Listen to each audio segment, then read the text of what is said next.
এই যে মাটন বিরিয়ানি বন্ধুরা আজকে নিয়ে এসছে ছেলে।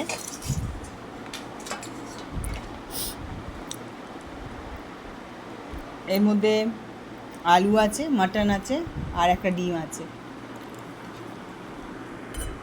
এই যে 2 পিস মাটন দিয়েছে, ভালোই দিয়েছে রে বাবু। 2 পিস মাটন আছে, একটা আলু আছে, আর একটা ডিম আছে, ভালোই দিয়েছে। আর তার মধ্যে এই যে এখানে রায়তা আছে, রায়তা আরেকটা আছে, দুটো রায়তা নিয়ে এসছে। এই যে এই একটা রায়তা, আর এখানে আছে আম কেটে রেখেছি, 4-5টা আম কেটেছি।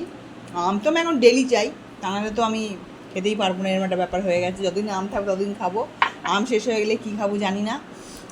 একটু কোল্ড ড্রিঙ্কস ঢেলে নে, একেবারে ঢেলে নিয়ে বস।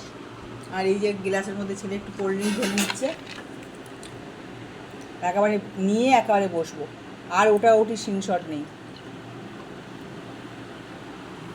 ভালো করেছিস, ঢেলে নিয়েছিস, ঠিক আছে। এবার খাওয়া স্টার্ট করি।